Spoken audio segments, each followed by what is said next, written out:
Hi అండి. అప్పుడప్పుడు పురాతన పురావస్తు శాఖ వాళ్ళది వాళ్ళ తవ్వకాలు వాటి గురించి నేను చూస్తూ ఉంటానండి. అవన్నీ గూడా నా మనసును నన్ను చాలా ఆకర్షిస్తూ ఉంటాయన్నమాట.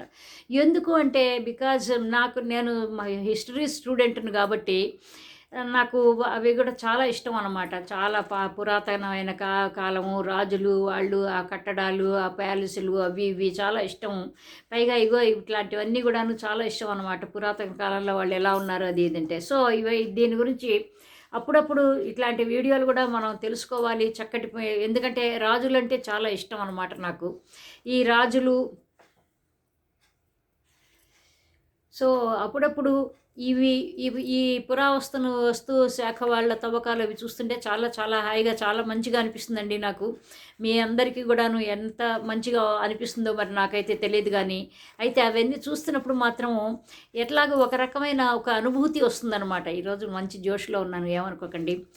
జగమే మారినది మధురముగా ఈ వేళ కలలు కోరికలు తీరినవి మనసారా జగమే మారినది మధురముగా ఈ వేళ అలా అనిపిస్తూ ఉంటుందన్నమాట. అసలు ఇవాళ ఏంటో ఇక మొత్తం జగమంతా మారిపోయినట్టు ఇవన్నీ ఓహో అని చెప్పి నా మనసు ఎక్కడికో వెళ్ళిపోతుందన్నమాట. రాజులు, శాసనాలు అవిన్నీ. అట్లాంటివి ఒక విషయం నేను చెప్తాను.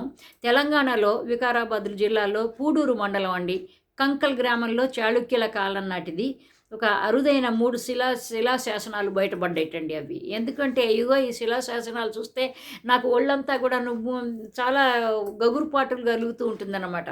అందుకని ఏంటంటే నేను చూసినప్పటి నుంచి కూడా ఏంటంటే ఎప్పుడెప్పుడు ఈ వీడియో చేసి మీతో పంచుకోవాలా అని. ఎందుకంటే గొప్ప గొప్ప చరిత్రలు రాజులు పాపం ఎప్పుడో ఎన్నో 10వ శతాబ్దంలోనో 11వ శతాబ్దంలోనో పాపం వాళ్ళు ఎంతంత కష్టాలు పడి అయినా కానీ వాళ్ళందరూ ఆనందంగానే ఉన్నారు. కాకపోతే పేద ప్రజల దగ్గర ట్యాక్స్లు వసూలు చేసుకోవటం, లేకపోతే వాళ్ళ చేత పనులు చేయించుకోవటము, వెట్టి చాకిరీ చేయించుకోవటం అది అప్పటి నుంచి ఇప్పటి వరకు సాగుతూనే ఉన్నదనుకోండి. సో, ఈ శిలాశాసనాల గురించి మాట్లాడుకోవాలంటే ఇవి కళ్యాణి చాళుక్య చక్రవర్తి భూలోక మల్లన్న దేవ సోమేశ్వరుడి కాలానికి చెందినవట ఇవి.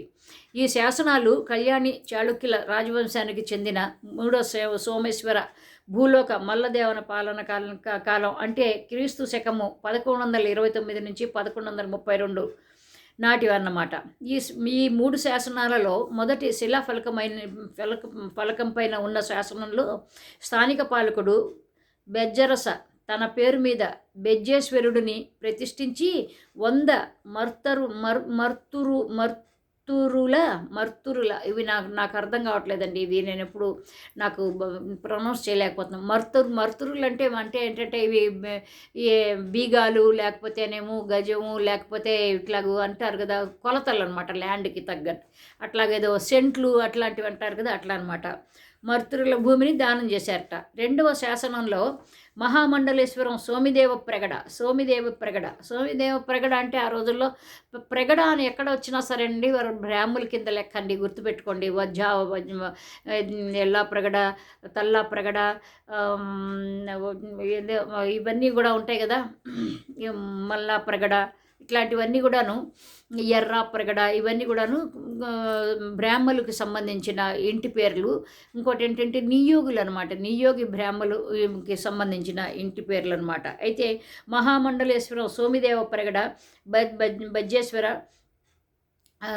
బెజ్జేశ్వర దేవర అంగరంగ భోగాలకు 100 మర్తరుల భూమి నగదు దానం చేసినట్టుగా ఉంది. 2వ శిలాశాసనంలో ఉన్న 3వ శాసనంలో కంకల్ల 24 కంపణంలోని కంకల్ నగరానికి చెందిన బెజ్జేశ్వర స్వామికి వివిధ దానాలు చేసిన వివరాలు ఉన్నాయి. కళ్యాణ చాళుక్యులు అంటే ఎవరంటే వీళ్ళు పశ్చిమ చాళుక్యుల గురించి చెప్తున్నాం అనమాట. వాళ్ళ గురించి మాట్లాడుకుంటున్నాం. కళ్యాణ చాళుక్యులు అంటారు. ఎందుకు అంటారంటే కళ్యాణి అనే నగరానికి అనే గ్రామాన్ని ముందుకు తర్వాత తెలుస్తుంది ఎందుకు చెప్తున్నాను, ఎందుకు అంటారో తర్వాత చెప్తా.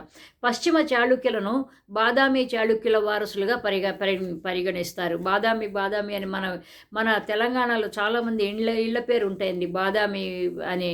అది అంటే ఏంటంటే అటునుంచి అక్కడికి సంబంధించిన వాళ్ళెవరో అని అనమాట. అక్కడ వాళ్ళకేదో కనెక్ట్ అయ్యి ఉన్నారనమాట. పశ్చిమ చాళుక్యుల వంశానికి మొదటి రాజు తైల. వీళ్ళు దక్కన్ ప్రాంతానికి క్రీస్తు శకము 10వ శతాబ్దం నుంచి 12వ శతాబ్దం వరకు పరిపాలించారు. అయితే వీళ్ళ రాజధాని కళ్యాణి. అంటే ప్రస్తుతం కర్ణాటకలోని బీదర్ జిల్లాలో ఉంది. అంటే ఏంటంటే ఆ రోజుల్లో కర్ణాటక మొత్తం ఒకేలాగా ఒక చోట ఉండేది కదా. కర్ణాటక, దక్కన్ పీఠభూమి, హైదరాబాదు, ఆంధ్రప్రదేశ్, మనకిప్పుడు ఆంధ్రప్రదేశ్ పక్కనున్న మహారాష్ట్ర, ఇవన్నీ కూడాను ఒకే చోట ఉండేవన్నమాట. ఒకే చోట ఇవన్నీ కూడాను కలిసి ఉండేవన్నమాట. సో అట్లాగూ బీదర్ జిల్లాలో ఉన్న కళ్యాణిని వీళ్ళు రాజధానిగా చేసుకుని ఉన్నారు. కాబట్టి అందుకనే కళ్యాణి చాళుక్యులు అంటారన్నమాట. ప్రధాన ఆలయాలు లక్కండి వద్దనున్న కాశీ విశ్వేశ్వరుని ఆలయం, కురుపతిలో ఉన్న మల్లికార్జున స్వామి ఆలయం, బగిలిలోని కల్లేశ్వర ఆలయం మరియు ఇటగిలో మహాదేవుని ఆలయం. మెట్ల బావులు, వీళ్ళు మెట్ల బావులు కూడా బాగా కట్టించడంలో చాలా ఎక్స్పర్ట్స్ అని చరిత్ర చెప్తూ ఉంటుందన్నమాట. కళ్యాణ చాళుక్యులు మెట్ల బావులు అంటే పుష్కరణీలు నిర్మించి ప్రసిద్ధి చెందారు. అక్కడే పవిత్రమైన స్నానాలు అవి చేస్తూ ఉండేవాళ్ళు. మామూలుగా ఇప్పుడు మెట్ల బావులన్నీ ఉంటాయి. ఇప్పుడు ఈ మధ్య కూడా తెలంగాణలో కూడా చాలా వరకు మెట్ల బావులు చాలా శుభ్రం చేయించి బయట పెట్టించారు వాళ్ళు. కేసీఆర్, కేటీఆర్ వీళ్ళు చాలా మంచి పని చేశారు.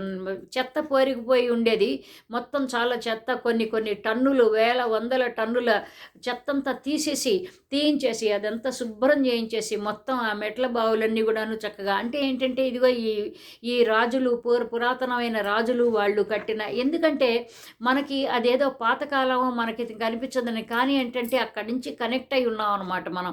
వాళ్ళు కట్టినవన్నీ కూడాను ఇవాళ రోజును కూడా మనం చూస్తున్నామంటే పాపం వాళ్ళు ఎంత కష్టపడి అంతే వాళ్ళ విజన్ అంటే ఎట్లా అనమాట. ఇవాళ ఏదో మనం చెప్పుకునే విజను 2020 విజను, 2047 విజను అట్లాంటిది కాదు. విజన్ అంటే ఏంటంటే అసలు నిజంగాను అవి. ఇంకొకటి ఏంటంటే ఆ మెట్ల బావులు ఇవాళకి కూడాను అసలు చక్కగా ఏ రకంగాను ఇంటాక్ట్గా చక్కగా ఉన్నాయన్నమాట. ఏ రకంగాను డిస్టర్బ్ కాకుండా చక్కటి రాళ్లతో అమర్చబడి ఉన్నాయన్నమాట. సో అందుకని ఈ కళ్యాణి చాళుక్యుల గురించి, వీళ్ళ గురించి పురాతన వీళ్ళ శిలాశాసనాలు, ఇవి 3 శాసనాలు బయటపడ్డాయి. వాటి గురించి మనం ఇప్పుడే చెప్పుకున్నాం అనమాట. సో ఎప్పుడైనా అప్పుడప్పుడు సరదాగా మాట్లాడుకున్నాము. సో మీరు కూడాను ఇంట్రెస్ట్ ఉన్నది అని నేను అనుకుంటున్నాను. ఎక్కువ వ్యూస్ రాకపోతే ఇలాంటి వీడియోలు నేను చాలా అతి తక్కువగా చేస్తాను. ఇంకొక మంచి టాపిక్తో మళ్ళీ కలుద్దాం. బాయ్ అండి. Love you all. బాయ్.